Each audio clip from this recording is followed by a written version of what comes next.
రాష్ట్రంలో ఇందిరమ్మ ఇళ్ల నిర్మాణం వేగంగా కొనసాగుతుంది. ఇప్పటికే మొదటి విడత నిర్మాణాలు కొనసాగి కొంతవరకు కొన్ని గృహప్రవేశాలు కూడా అయ్యాయి. మరోవైపు రెండో విడత కూడా మంజూరు చేయడానికి రాష్ట్ర హౌసింగ్ కార్పొరేషన్ దానికి సంబంధించిన ఏర్పాట్లను చేస్తుంది. ఇప్పటికే ప్రభుత్వం నుంచి స్పష్టమైన ఆదేశాలు కూడా వచ్చాయి. మరొక వైపు గ్రేటర్ హైదరాబాద్లో కూడా ఏ విధంగా ముందుకెళ్లాలనే అంశం పైన ప్రభుత్వం కసరత్తు చేస్తుంది. మొత్తం ఈ ఇందిరమ్మ ఇళ్ల పథకం ఏ విధంగా కొనసాగుతుంది, భవిష్యత్ ప్రణాళికలు ఏంటి అనే అంశాలపైన రాష్ట్ర గృహ నిర్మాణ శాఖ కార్యదర్శి, హౌసింగ్ కార్పొరేషన్ ఎండి గౌతమ్ గారితో మాట్లాడదాం. సార్, ప్రజెంట్లీ అంటే ఇప్పుడు రాష్ట్ర వ్యాప్తంగా ఇందిరమ్మ ఇళ్ళ పథకం పురోగతి ఏ విధంగా ఉంది? అంటే ఎన్ని గ్రౌండ్ అయ్యాయి, ఎంతవరకు పూర్తయ్యాయి? మొత్తం మీకు తెలిసినదే ఇందిరమ్మ ఇల్లు స్కీమ్ అనేది లాస్ట్ ఇయర్ 2025 జనవరిలో లాంఛనంగా ప్రతి మండలం ఒక గ్రామాన్ని తీసుకొని పైలట్గా తీసుకొని స్టార్ట్ చేయడం జరిగింది. ప్రస్తుతం పోయిన సంవత్సరం జూన్ నెల నుంచి ప్రతి గ్రామ పంచాయతీలో, అంటే రాష్ట్రంలో 12,000 గ్రామ పంచాయతీలు ఉంటే 12,000 గ్రామ పంచాయతీలు, అట్లనే 146 మున్సిపాలిటీస్ కార్పొరేషన్స్లో ఉన్న 3,900 వార్డులు అన్నిట్లో కూడా ఇందిరమ్మ ఇల్లు పథకం అనేది పోయిన జూన్ నుంచి స్టార్ట్ అయింది.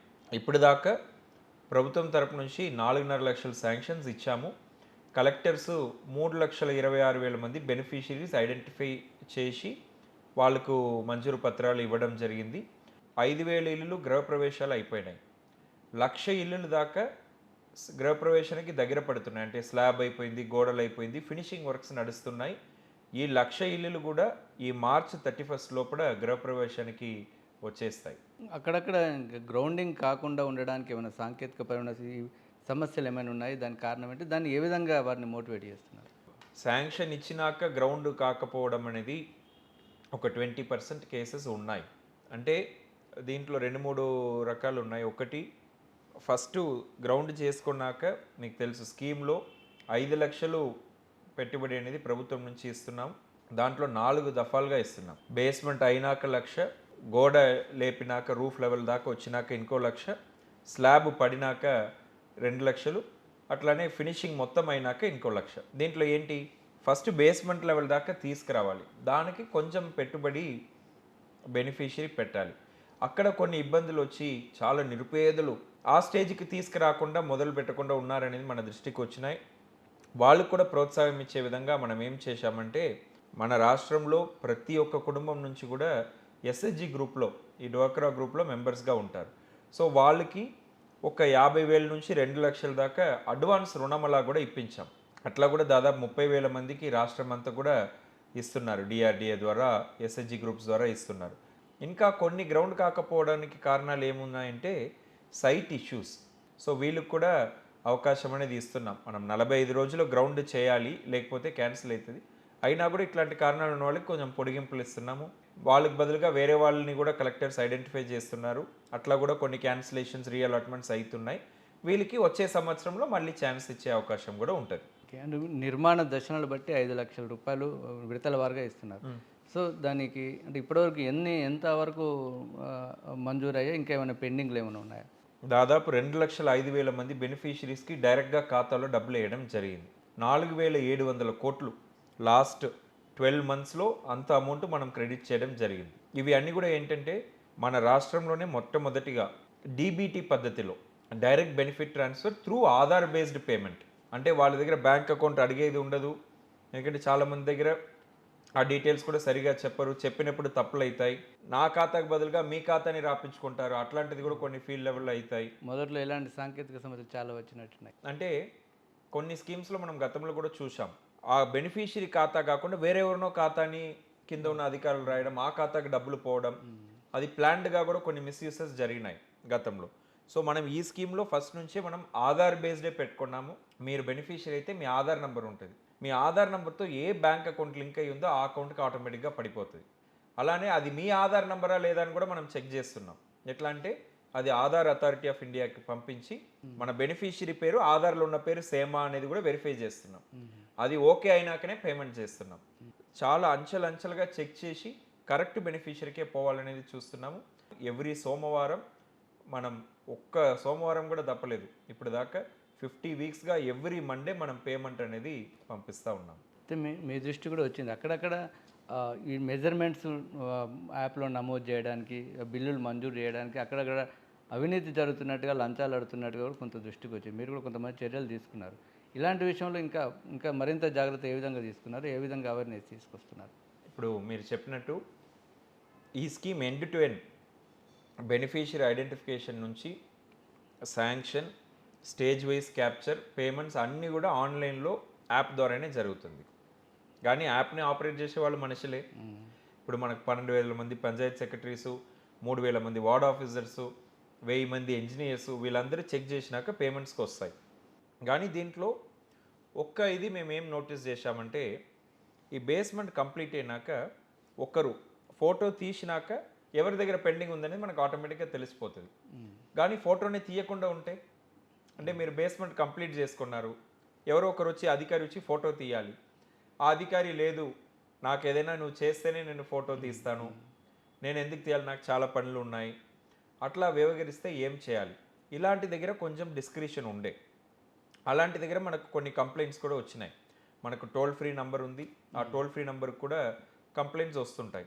సో న్యూస్ పేపర్ రిపోర్ట్స్ ఉన్నాయి, ప్రజలు కాల్ చేసి చెప్తారు, ఇంటెలిజెన్స్ రిపోర్ట్స్ ఉన్నాయి. దీని మీద మనం కొంతమంది మీద యాక్షన్ కూడా తీసుకోవడం జరిగింది, క్రిమినల్ కేసెస్ బుక్ చేయడం కూడా జరిగింది.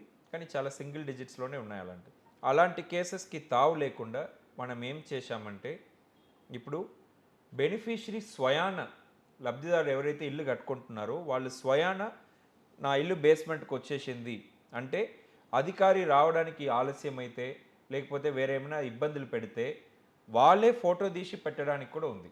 నా ఇల్లు బేస్మెంట్కి వచ్చింది, ఇందిరమ్మ ఇల్లు యాప్ డౌన్లోడ్ చేసుకొని నా ఫోన్ నెంబర్ ఉంటుంది, ఎవరు బెనిఫిషరీ ఫోన్ నెంబర్, ఆ ఫోన్ నెంబర్ ఎంటర్ చేస్తే ఆటోమేటిక్గా ఓటీపీ వస్తుంది, లాగిన్ అవ్వచ్చు. ఫోటో తీసి పెడితే ఆటోమేటిక్గా మనకు బిల్కి వచ్చేస్తుంది. మనకు ఆర్టిఫిషియల్ ఇంటెలిజెన్స్ ద్వారా చెక్ చేస్తాము, మనం ఒరిజినల్ బెనిఫిషరీ ఒక సైట్లోనే ఉందా లేదా, జియో ట్యాగింగ్ ఉంటుంది, బేస్మెంట్ కంప్లీట్ అయ్యి ఉందా లేదా సిస్టమే చెక్ చేస్తుంది, ఏఏలో చెక్ చేస్తుంది. క్రాస్ చెక్ చేయకుండా మనం ఏ ద్వారానే దాన్ని నిర్ధారించుకోవచ్చు, ఏఏ ద్వారానే నిర్ధారించుకోవచ్చు. సో దీంట్లో క్రాస్ చెక్ మెకానిజమ్స్ కూడా ఉన్నాయి. వాళ్ళు తీసినాక వేరే ఆఫీసర్స్ వచ్చి చెక్ చేస్తారు, కానీ వాళ్ళు తీసినాక ఆటోమేటిక్గా సిస్టంలో అకౌంట్ కనిపిస్తుంది. సో అప్పుడు తీసి 15 రోజుల్లో పేమెంట్ పడకుండా ఉండడానికి వీలు లేదు. సో ఒక రికార్డ్ అనేది క్రియేట్ అయిపోయింది డిజిటలీ. సో ఈ ఒక ప్రొవిజన్ అనేది బెనిఫిషరీస్కి ఇచ్చాము. ఇప్పుడు దాకా ఇది వేల సంఖ్యలో బెనిఫిషరీస్ వాడారు. ప్రతి గ్రామంలో కూడా కనీసం ఒక బెనిఫిషరీతోనే ఇది చేయించాలి, అవగాహన కల్పించాలి అనేది కూడా మనం ఇన్స్ట్రక్షన్స్ ఇచ్చి ఉన్నాము. సో ఎవరైనా మిమ్మల్ని ఇబ్బంది పెడితే మీరు ఎవరికి భయపడాల్సిన అవసరం లేదు. ప్రజలు ఎవరికి ₹1 ఇవ్వనక్కర్లేదు. శాంక్షన్ నుంచి పేమెంట్స్ దాకా 5 లక్షలు మీకు ₹1 తగ్గకుండా మీ ఖాతాలోనే వస్తుంది. మీకు ఏమైనా ఇబ్బందులు ఉంటే ఇందిరమ్మ ఇల్లు యాప్ డౌన్లోడ్ చేసుకుని దాంట్లోనే మీరు ఫోటో తీసి పంపిస్తే కూడా మీకు బిల్ క్లియర్ అవుతాయి. కొన్ని ప్రాంతాల్లో ఇసుక, ఇటుక, ఇతర సామాగ్రి కొంత కొరత ఉండడం, అదేవిధంగా వాటిని ఎక్కువ ధరలకు అమ్మడం, దానివల్ల కూడా ఈ ఇందిరమ్మ ఇళ్ళ అంటే నిర్మాణంలో కొంత జాప్యం అవుతున్నట్టు కనిపిస్తుంది. మీరు చెప్పినది 100% కరెక్టు. అంటే మనకు ఈ టౌన్స్ వదిలిపెడితే రూరల్ ఏరియాస్లో చూసుకుంటే ఒక మండలంలో యావరేజ్గా ఒక సంవత్సరంలో 50 నుంచి 100 ఇల్లులు కన్స్ట్రక్షన్ అవుతుంటాయి. అంటే గవర్నమెంట్ స్కీమ్లో జనరల్లీ కట్టుకునే వాళ్ళు అంతే ఉంటారు. రూరల్ ఏరియాస్లో ఒక గ్రామంలో 1 ఇల్లు 2 ఇల్లు కొత్త ఇల్లు పడుతుంటాయి. కానీ ఇందిరమ్మ ఇల్లు ఏమైంది, ఎక్కడ లేని విధంగా మన రాష్ట్రంలో ఇన్ని లక్షల ఇల్లు శాంక్షన్ అయినాయి. అండ్ ఎవ్రీ విలేజ్లో మీరు ఏ విలేజ్కైనా వెళ్ళండి, 10 నుంచి 20 ఇల్లులు ఈజీగా జరుగుతుంటాయి. ఇంకా పెద్ద విలేజ్ అంటే 50 నుంచి 100 ఇల్లులు కన్స్ట్రక్షన్స్ అవుతున్నాయి ఇప్పుడు ఇందిరమ్మలు. ఒక మండలంలో 500 నుంచి 1000 ఇల్లులు నిర్మాణం అవుతున్నాయి ఒకే టైంలో. సో 100 ఇల్లులు అయ్యే మండలాల్లో ఇప్పుడు 1000 ఇల్లులు కడుతుంటే ఆటోమేటిక్లీ డిమాండ్ అనేది పెరిగింది. సో దీన్ని కొంతమంది మిస్యూజ్ చేసుకొని, అంటే మేసన్స్ కొంచెం కొరత ఉండడం వల్ల వాళ్ళు కొంచెం రేట్స్ పెంచుకోవడము, లేకపోతే ఇదే సందర్భం కదా గవర్నమెంట్ కూడా వాళ్ళకు బెనిఫిట్ ఇస్తుంది కదా, ఆ బెనిఫిట్లో మనం కూడా కొంచెం బెనిఫిట్ పొందామని అనుకొని రేట్స్ పెంచడం ఇలాంటివి అవుతున్నాయి. దీనికే ప్రభుత్వం జిల్లా లెవెల్లో కూడా ప్రైసెస్ మానిటరింగ్ అని ఒక కమిటీ కూడా వేశారు కలెక్టర్ గారు, జిల్లా కలెక్టర్ గారు ఆధ్వర్యంలో. సీఎం గారు, గౌరవ ముఖ్యమంత్రి గారు క్లియర్గా ఆదేశాలు ఇవ్వడం జరిగింది. 0 కాస్ట్లో, అంటే ₹1 కూడా గవర్నమెంట్ కట్టకుండా ఇసుక ఫ్రీగా ఇవ్వాలి ఇందిరమ్మ ఇళ్ళకి అని చెప్పేసి. కానీ దాన్ని గవర్నమెంట్ ఫ్రీగా ఇచ్చినా కూడా ఎవరో ఒకరు లోడ్ చేయాలి, ట్రాన్స్పోర్ట్ చేయాలి, అన్లోడ్ చేయాలి. సో ఈ వ్యవస్థలో ఆ ఫ్రీ శాండ్ వాళ్ళకి ఫ్రీగా వచ్చినా కూడా ప్రజలకి అంత తక్కువ రేటుకి రాకుండా ఉంది. సో దానికి మైనింగ్ డిపార్ట్మెంట్ ఒక జీవో ఇచ్చి కంపల్సరిగా శాండ్ ట్యాక్సీ వాడాలని కూడా చెప్పారు. సో శాండ్ ట్యాక్సీ ద్వారా ఈ 600 రూపీస్ పర్ టన్ అనేది పడుతుంటుంది మా బయట వాళ్ళకి, మనకు అది జీరో కాస్ట్లో వస్తుంది. సో చాలా జిల్లాల్లో ప్రైసెస్ కూల్ డౌన్ అయినాయి ఈ ఎఫర్ట్స్ వల్ల. శాండ్ బజార్స్ కూడా పెట్టారు శాండ్ రీచెస్ లేని దగ్గర మైనింగ్ కార్పొరేషన్ వాళ్ళు. సో అక్కడ కూడా కలెక్టర్స్ ఇందిరమ్మాయిలకి స్పెషల్ డిస్కౌంటెడ్ రేట్స్ అని నిర్ధారించారు. సో ఇలాంటి స్టెప్స్ గవర్నమెంట్ తీసుకుంటా ఉంది. సో మీరు కూడా శాండ్ ట్యాక్సీలో బుక్ చేసుకోవచ్చు, ఫ్రీగా మీకు వస్తుంది. అంటే ఆ ట్రాన్స్పోర్ట్ ఛార్జెస్ మాత్రం భరించాల్సింది ఉంటుంది.